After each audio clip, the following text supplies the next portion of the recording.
नमस्कार, स्वागत है आप सभी का और मैं हूं आपके साथ ऋषिका। नवरात्र चल रहे हैं। नवरात्र में मां दुर्गा की पूजा हर जगह हो रही है। नवरात्रि के समय लोगों के अंदर एक अलग ही तरह का उत्साह और जोश देखा जाता है। आज हम आपको राजस्थान के उन मशहूर और सिद्ध मंदिरों के बारे में बताने जा रहे हैं जहां दर्शन करने के बाद आपकी सभी मुरादें पूरी होती हैं। राजस्थान के मां दुर्गा के मंदिरों की महिमा अपरंपार है। राजस्थान के मंदिरों की कहानी, विशेषता और मान्यता के बारे में जानने की कोशिश करेंगे। मान्यता है कि यहाँ पर आने वाले हर भक्तों की मांगे, मुरादें अवश्य पूर्ण होती हैं। देखते हैं राजस्थान के माता मंदिरों की कहानी और मान्यताएं।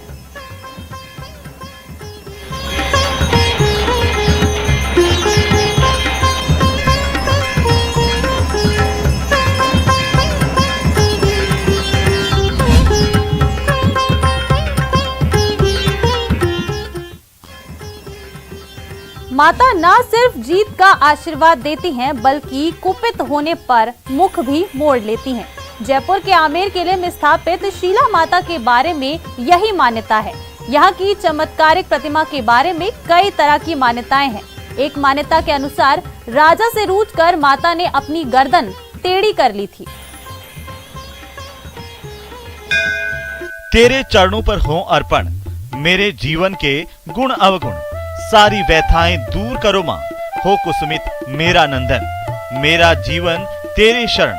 तस्वीरें जयपुर शहर से करीब 15 किलोमीटर दूर आमेर महल के प्रांगण में स्थित शीला माता मंदिर की हैं।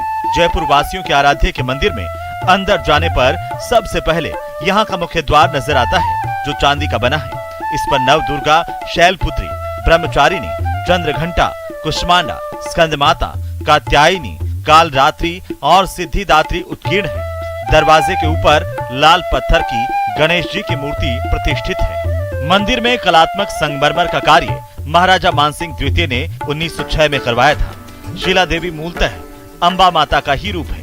कहा जाता है कि आमेर या आम्बेर का नाम इन्हीं अंबा माता के नाम पर ही पड़ा, जो बाद में आम्बेर या आमेर हो गया। माता की प्रतिमा एक शिला पर उत्कीर्ण होने के कारण इसे शीला देवी कहा जाता है। मंदिर के प्रवेश द्वार पर पुरातत्वीय ब्यौरा मिलता है, जिसके मुताबिक शीला देवी की मूर्ति को राजा मानसिंह बंगाल से लाए थे। मुगल बादशाह अकबर ने उन्हें बंगाल का गवर्नर नियुक्त किया था।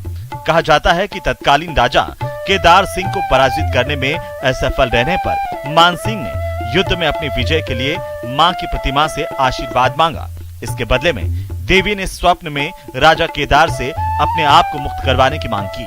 इसके बदले देवी ने मानसिंह को युद्ध जीतने में सहायता की और मानसिंह ने देवी की प्रतिमा को राजा केदार से मुक्त करवाकर इसे आमेर में स्थापित करवाया। एक दूसरे मत के मुताबिक राजा केदार ने युद्ध में हारने पर राजा मानसिंह को ये प्रतिमा खुद भेंट की थी। जयपुर राजवंश माता को अपना शासक मानता है। बहरहाल चमत्कारी प्रतिमा के दर्शन करने के लिए श्रद्धालुओं का सैलाब उमड़ पड़ता है, लेकिन नवरात्र में यहाँ तिल रखने की भी जगह नहीं मिलती। वही मैं आपको बता दूं, सारी तरीके की तैयारियां नवरात्रा को लेकर हो चुकी है। बैरिकेड्स लग चुके हैं, बाकायदा अलग अलग लाइंस बनाई गई है ताकि किसी भी तरीके की यात्री को कोई दिक्कत ना हो। भगदड़ के भी, अगर भगदड़ का भी आसार यहाँ बनता है तो भी उस तरीके के लिए प्रॉपर मैनेजमेंट यहाँ पर किया गया है। खाने पीने की व्यवस्था, बाकायदा यहाँ कैंटीन एक बनाई गई है, जिससे यात्री को किसी भी तरीके की परेशानी ना हो।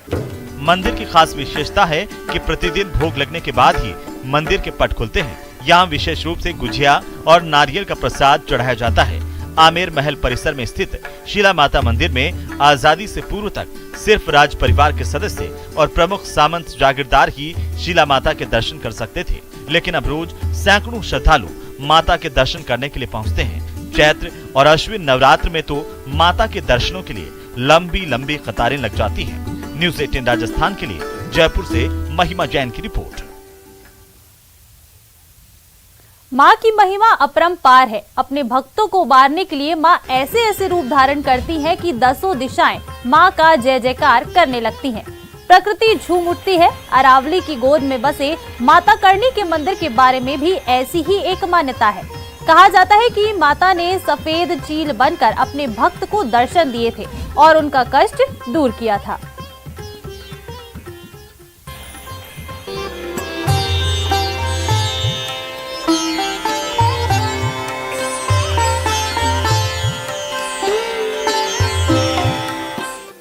अरावली की सुरम्य वादियों में स्थित ये माता करणी का वो ठिकाना है जहां हर बेसहारा को सहारा मिलता है, हर मुराद पर मुहर लगती है। आफत में मां की संतानें यहां आती हैं, अपनी मुश्किल का हर हल पाती है। मां को चुनरी चढ़ाकर उनकी महिमा के गीत गाकर उनके प्रति कृतज्ञता व्यक्त करती हैं, उनसे बार बार बुलाने की विनती करती है। तभी मां अपनी संतान की बाट जोहती है। रास्ते को सुगम बनाने की कवायद श्रद्धालुओं के प्रति मां के स्नेह को ही प्रदर्शित कर रही है। हम इस वक्त खड़े हैं यहाँ करणी माता का ये मंदिर है, जहाँ पर यहाँ से कुछ नीचे चल करके मंदिर है और ये देख सकते हैं आप करणी माता मंदिर बाला किला यहाँ लिखा हुआ है। और यहाँ से ये जो सीढ़ियाँ हैं वो जाती हैं। ये अरावली की जो वादियाँ हैं उनके चारों ओर घिरी हुई वादियों के बीच में करणी माता का मंदिर स्थित है। 350 साल पुराना इस मंदिर का इतिहास है। दुनिया भर के श्रद्धालुओं के आकर्षण का केंद्र माता करणी को लेकर एक कथा भक्तों में खूब प्रचलित है। कहा जाता है कि 1791 से 1815 तक अलवर के शासक बख्तावर सिंह अपनी पत्नी रूपकंवर के साथ बाला किला में रहते थे। एक दिन बख्तावर सिंह के पेट में अचानक से दर्द हुआ।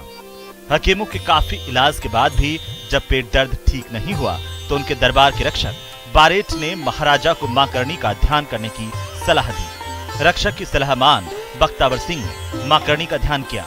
तभी एक सफेद चील बाला किला पर आकर के बैठी। राजा ने चील की ओर देखा। इसके बाद बख्तावर सिंह का पेट दर्द ठीक हो गया। इसी उपलक्ष्य में महाराजा ने बाला किला परिसर में करणी माता की स्थापना की।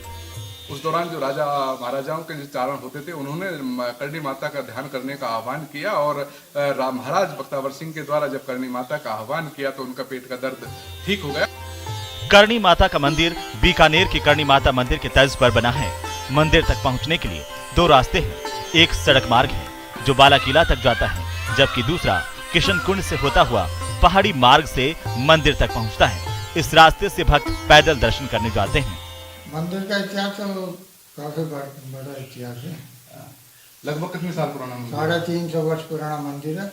और यहाँ पे भी अपने चार तरफ से, जैसे हरियाणा है, पंजाब है, मध्य प्रदेश है, गुजरात है, चारों तरफ से, बंगाल तक से भी श्रद्धालु आते हैं। मान्यताएं क्या है, किस तरीके से? यहाँ पे जो भी भगत आता है उसकी सभी मनोकामना पूर्ण होती है। उसकी जैसी भी इच्छा होती है, मांगता है तो वही इच्छा पूरी होती है। 350 वर्ष पूर्व बनाए गए इस मंदिर को लेकर कई तरह की मान्यताएं प्रचलित हैं। कहा जाता है कि यहाँ पर आने वाला कभी खाली हाथ नहीं लौटता। तभी यहाँ देश के कोने कोने से श्रद्धालु पहुँचते हैं। मंदिर में हर बार नवरात्रों में साल में 2 बार लक्खी मेला भरता है, जिसमें लाखों श्रद्धालुओं की भीड़ उमड़ती है। इस मंदिर में कई राज्यों के लाखों श्रद्धालु आते हैं और साल में 2 बार चैत्र नवरात्रे और शारदीय नवरात्रों में मेला भरता है, जिसमें लाखों की संख्या में जो श्रद्धालु हैं वो माता के दर्शन करते हैं। अलवर से मैं राजेंद्र शर्मा। यूं तो देश में कई हजारों मंदिर हैं। कुछ मंदिरों का इतिहास और उनकी कुछ विशेषताएं उन्हें खास बनाती हैं।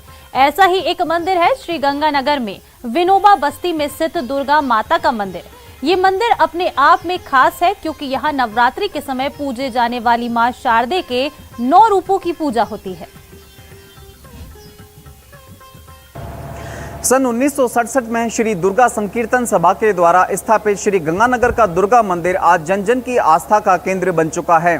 खासतौर से नवरात्रि के दौरान दुर्गा मंदिर में हजारों की संख्या में श्रद्धालु माता रानी के दरबार में ढोक लगाते हैं और अपनी मनोकामना पूरी होने की कामना करते हैं।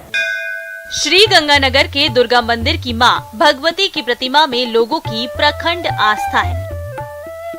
श्री दुर्गा संकीर्तन सभा ने सन 1967 में मां भगवती की प्रतिमा स्थापित करवाई थी।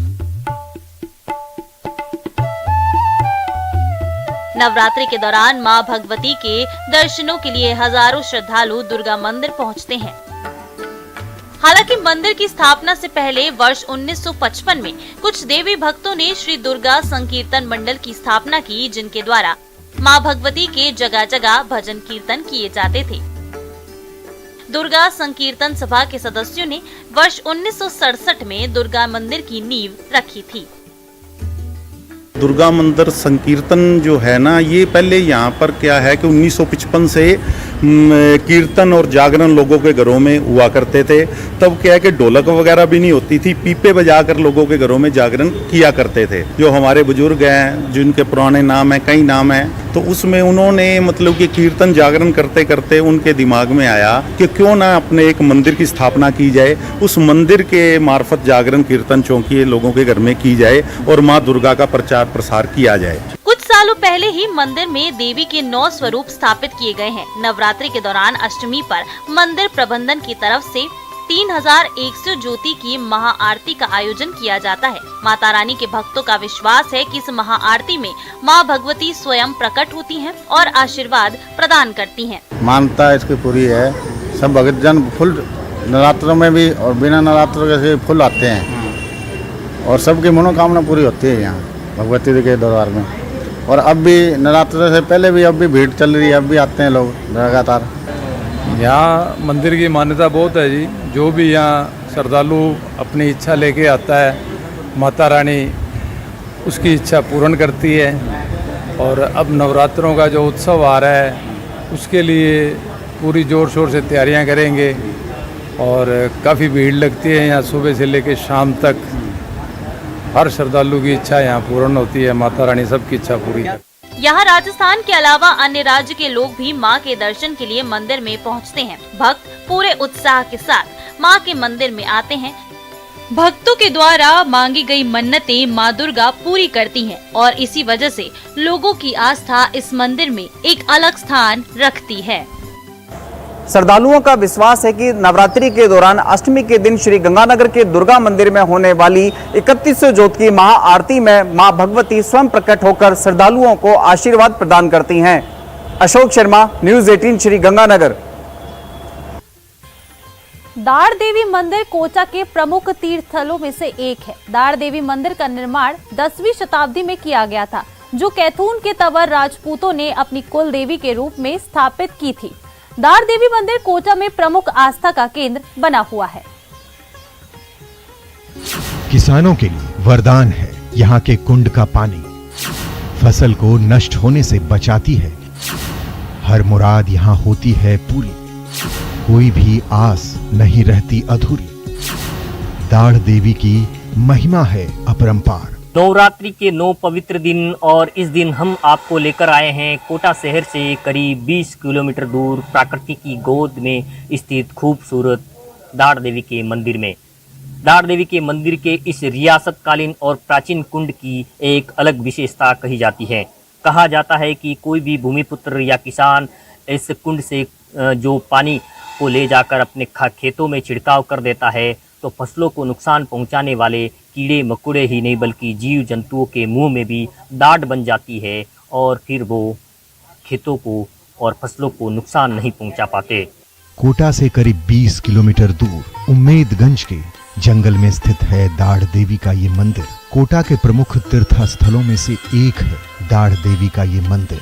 इसकी गाथा, आस्था और मान्यताएं इतनी कि दूर दूर से लोग खींचे चले आते हैं।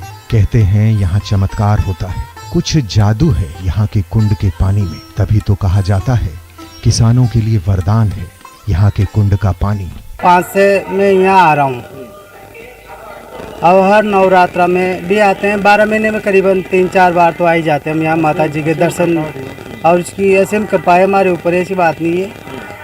और 8-10-12 साल से हम यहाँ लगातार आते रहते हैं। हर नवरात्रा में तो आते ही आते हैं। बाकी 12 महीने में 2-3 बार भी हम यहाँ आ जाते हैं माता जी के दर्शन करने। कभी भी जब भी कोटा आते हैं या खेतून आते हैं तो हम जरूर यहाँ पे माता जी के दर्शन करके। इस मंदिर के नामकरण की कहानी भी कम दिलचस्प नहीं। कहा जाता है कि एक बार कोटा के राजा उम्मेद सिंह की दाढ़ में भयंकर दर्द उठा। तमाम इलाज के बाद भी जब उनकी दाढ़ का दर्द कम नहीं हुआ तब उन्होंने इस मंदिर में दुर्गा माता की विशेष पूजा की थी। माँ का आशीर्वाद मिला, फिर क्या उनकी दाढ़ का दर्द कम हुआ और तब से इस मंदिर को दाड़ देवी के मंदिर के नाम से जाना जाने लगा। MP राजस्थान के दूर दूर के और जो ये पानी ले जाके छिड़काव लगाते हैं तो उससे वो कीड़ों की दाढ़ बन जाती है ताकि वो फसल को नुकसान नहीं पहुंचाते। हाँ, कीड़ों को मारता नहीं है पानी, कीड़ों की डांट बंद कर देता है ताकि वो फसल को नुकसान नहीं पहुंचाए। ये सबसे बड़ा माता जी का आज का चमत्कार है। कहा तो ये भी जाता है इस प्राचीन मंदिर की प्रतिमा को राजा उम्मेद सिंह ने नए मंदिर में ले जाने के लाख जतन किए, लेकिन उनकी एक भी कोशिश कामयाब नहीं हुई और माता रानी की मूर्ति नहीं हिल सकी। जिसके बाद राजा उम्मेद सिंह ने इसे माता दुर्गा का आदेश मानकर वहीं स्थापित कर मंदिर को भव्य बनाने का फैसला किया और फिर वहीं यथावत उनकी पूजा करना शुरू कर दी। इसके बाद से आज तक वहां लगातार माता की पूजा होती आ रही है। खासकर नवरात्र में तो यहाँ भक्तों की काफी भीड़ होती है। ये मंदिर जितना प्राचीन और रियासतकालीन है, लोगों की आस्था उतनी ही गहरी है। हाड़ौती और राजस्थान ही बल्कि एमपी तक के लोग यहाँ आते हैं और उनकी मनोकामना पूरी होती है। नवरात्रा के दिन यहाँ न केवल विशेष पूजा और विशेष आयोजन होते हैं, बल्कि श्रद्धालुओं की लंबी लंबी कतारें देखी जाती हैं। कोटा से न्यूज़ 18 राजस्थान के लिए ओम प्रकाश मारू।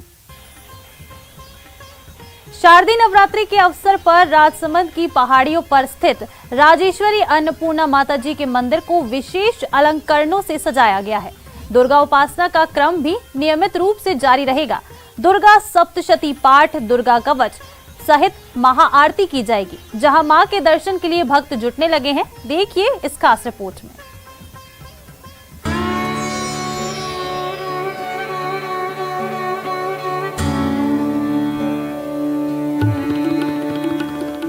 राजसमंद झील के किनारे राजगढ़ की पहाड़ी पर राजेश्वरी अन्नपूर्णा माता जी का प्राचीन मंदिर है। माता का ये मंदिर करीब 357 साल पुराना है, जहां नवरात्रि में शहरवासी समेत दूर दराज दर्शनार्थी मां के दर्शन के लिए आते हैं।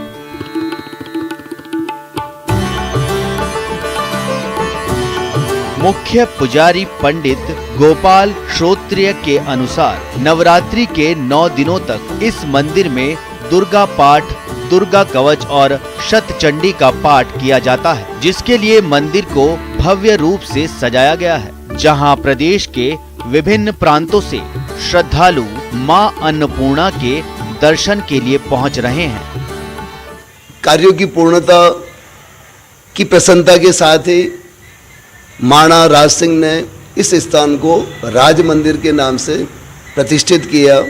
माँ भगवती आज भी अपने भक्तों के समस्त कार्यों को पूर्ण करती है और जो जिस भाव से आता है, अन्न धन की पूर्ति के साथ ही जब लोग हंसते हुए यहाँ से जाते हैं। कहा जाता है कि राजगढ़ पहाड़ी पर माता जी का एक छोटा मंदिर पहले से था, लेकिन महाराणा राज सिंह ने राजसमंद झील के निर्माण के दौरान राजगढ़ पहाड़ी पर माता के छोटे मंदिर की जगह विशाल मंदिर बनवाया। इसका नाम राज मंदिर के नाम से विख्यात हुआ, जो मेवाड़ के साथ ही समूचे देश की आस्था का प्रतीक है।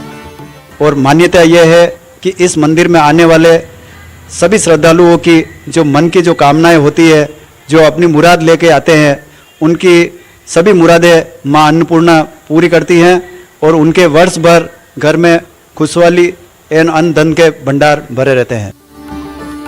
महाराणा राज सिंह के काल में भीषण अकाल के दौरान राजा ने लोगों को राहत देने के लिए राजसमंद झील निर्माण का निर्णय लिया। 1726 में झील का निर्माण किया गया, जिसके बाद राजगढ़ की पहाड़ी पर अन्नपूर्णा माता जी का विशाल मंदिर बनाया गया, जिसका उद्देश्य था कि लोगों पर मां की कृपा बनी रहे और घरों में धन और अन्न का खजाना हमेशा भरा रहे। राजसमंद से न्यूज़ 18 के लिए अल्केश सनाड्य की रिपोर्ट। जोधपुर शहर के भीतरी इलाके में स्थित है आशापुरा माता का मंदिर। ये इस माता के मंदिर की बहुत मान्यता है। कहते हैं एक बार जो इस मंदिर के दर्शन कर लेता है, वो हर वर्ष मां के दरबार में शीश नवाने जरूर आता है।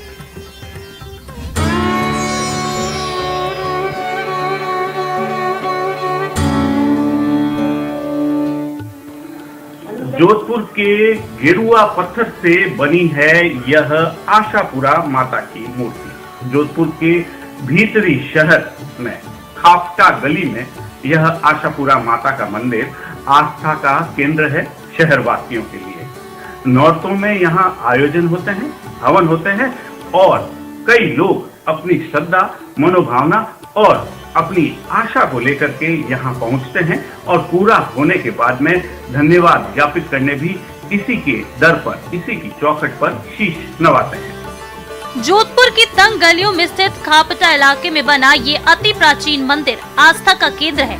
कहने को तो ये मंदिर भी जोधपुर वासियों से अनजान है, लेकिन शताब्दी की कला के समकालीन बनी माता की मूर्ति श्रद्धालुओं को देखते ही सम्मोहित कर लेती है। मंडोर में देवताओं की साल के समान ही तकरीबन 9 से 10 फीट की ऊंचाई के लिए इस मूर्ति में एक एक चीज को बारीकी से दर्शाया गया है, जिसमें कि काला गोरा भैरू के साथ स्वान परियों के द्वारा पंखा झेलना, छत्र, तलवार, सर्प सहित स्वान कई कल आकृतियां उकेरी गई हैं। खासियत ये है कि एक ही पत्थर से इन सभी आकृतियों का निर्माण हुआ है। मंदिर मोती में किसी प्रकार का जॉइंट नहीं है। स्टेट के समय में ये मंदिर का निर्माण हुआ है। जामनगर स्टेट की राजकुमारी के यहाँ पर जोधपुर स्टेट में उनके जालेची जी जो है वो बुआ जी थे, तो बुआ जी के पास वो रहने के लिए आए और उनका भगवान में इतना इष्ट रहा, तो इस तरह से जोधपुर में 7 मंदिर बनवाए थे। 7 मंदिर में एक माता जी का मंदिर भी उन्होंने खुद के पैसों से, खुद के दर्शन के लिए, भाव भक्ति के लिए उन्होंने इस मंदिर का निर्माण करवाया है और धीरे धीरे इस मंदिर की बहुत प्रसिद्धि दूर दूर तक फैली है। जानकारों के अनुसार जामनगर की राजकुमारी यहाँ जोधपुर में अपनी बुआ रानी जलेची के पास निवास के लिए आई थी। अत्यधिक भक्ति भाव के कारण जोधपुर में कुल 7 मंदिरों का निर्माण करवाया गया था, जिसमें कि आशापुरा माताजी का निर्माण उन्होंने व्यक्तिगत स्तर पर स्वयं की पूजा पाठ के लिए बनाया था। वर्तमान में भी संपूर्ण पूजा पाठ महिला पुजारी द्वारा ही संपन्न होता है। ये सबसे बड़ी विशेषता ये है कि ये घाटू का जो पत्थर है, इसके ऊपर एक ही पत्थर के ऊपर देवी की जो मूर्ति बनी हुई है। जिस तरह से जोधपुर में, मंडोर में जो देवताओं की जो साल में जो मूर्तियां बनी हुई है, उसके समकालीन ही ये मतलब उस हिसाब से मतलब बनवाई हुई है। 50 साल मंदिर में सेवा करती हूँ। जो नौरतों का काम होता है, जो जोता जगाती हूँ 9 दिन, माँ की स्थापना करती हूँ, चौरा भरती हूँ, आया गया दर्शन करता है, कीर्तन होता है, कीर्तन कराती हूँ। कोई लोग जागरण करावे तो जागरण कराने मना नहीं करती हूँ, जागरण होता है, होम भी 9 होम होता है, जोड़ा जोड़ी, कभी 2 बैठते हैं, कभी 4, कभी 1, कभी अकेली करती हूँ। नवरात्रि के दिनों में इस प्रतिमा का विशेष श्रृंगार होता है। मंदिर में यज्ञ हवन होते हैं, 9 दिनों तक अनुष्ठान किए जाते हैं, जिसमें कि क्षेत्रवासी बढ़ चढ़कर भागीदारी निभाते हैं। लेकिन जो व्यक्ति एक बार इस मंदिर के दर्शन करने आ जाता है तो वो फिर अपने जीवन की दिनचर्या में इस मंदिर के दर्शन किए बिना नहीं रह पाता, ऐसा लोगों की मान्यता भी है। जोधपुर से रंजन दवे, न्यूज़ 18 राजस्थान। बूंदी जिले के जजावर कस्बे के जेठाल माताजी मंदिर की एक अनूठी कहानी है। यहाँ कोई भी सदस्य तंबाकू का सेवन नहीं करता है। लोगों में डर कहें या आस्था, लेकिन गांव के 300 सदस्य इन बुरी चीजों से दूर ही रहते हैं। जेठाल माता के प्रति लोगों में इतनी श्रद्धा और आस्था है कि नवरात्र में यहाँ लोग दर्शनों के लिए दूर दराज से आते हैं। ये खास रिपोर्ट देखिए। माता का अनोखा मंदिर। गांव में नहीं होता है धूम्रपान। मां ने धूम्रपान पर दिया था श्राप। गलती की मिलती है सजा। बूंदी जिला मुख्यालय से लगभग 50 किलोमीटर की दूरी पर जेठाल माता मंदिर स्थित है, जिसका निर्माण सन 1632 में जजावर ठिकाने के रघुवीर सिंह ने किया था। माना जाता है कि इस गांव में मां के श्राप के कारण धूम्रपान पूरी तरह से वर्जित है, जिसके कारण गांव में रहने वाले 300 लोग नशीले पदार्थ का सेवन करना तो दूर, उसे हाथ तक नहीं लगाते। और हमारा जो जितना भी जो परिवार है, जो 50 घर का, जो 50 घर में 300 आदमी है हमारे, उनमें एक भी नशा पता नहीं करता है। और जो हमारे माता जी का श्राप है कि जो भी नशा पता करेगा तो वह ये माता जी उनको अवश्य कोई न कोई दंड अवश्य देती है। और ये हमारे पुजारी लोग हैं जो बरसों से सेवा करते आ रहे हैं, जो कोई परिवार में एक भी सेवा पूजा करने वाला है ना जो वो धूम्रपान नहीं करता है। माना जाता है कि इस गांव में अगर कोई गलती से नशे का सेवन कर लेता है तो मां के श्राप के कारण वो पागल हो जाता है। ऐसे में इस गांव के लोग भय या आस्था के कारण धूम्रपान नहीं करते हैं। इतना ही नहीं, अगर गांव में बाहर से कोई मेहमान आता है और वे धूम्रपान की मांग करता है तो दुकानदार उसे प्लास्टिक की थैली में धूम्रपान सामग्री बांधकर लकड़ी के सहारे लटकाकर दे देते हैं। उनको मेहमान आ जाता है जो उनको अलग से व्यवस्था की जाती है, लकड़ी में भी देते हैं, कुछ थैली में ले आते हैं। और हमारा जो दूसरा कोई आदमी था उससे मंगवा लेते हैं बीड़ी सिगरेट गुटखा। हम हाथ नहीं लगाते क्योंकि माता हमारे को वे रखने नहीं देती है ना। डर हो या आस्था, मां के श्राप की वजह से इस गांव के लोग नशे से दूर रहते हैं और नशा मुक्त जीवन जी रहे हैं। वहीं गांव की युवा पीढ़ी को भी नशे से दूर रहने के लिए प्रेरित कर रहे हैं। न्यूज़ 18 राजस्थान के लिए बूंदी से चैन सिंह तंवर की रिपोर्ट। तो हमारी इस खास पेशकश में फिलहाल इतना ही। नमस्कार।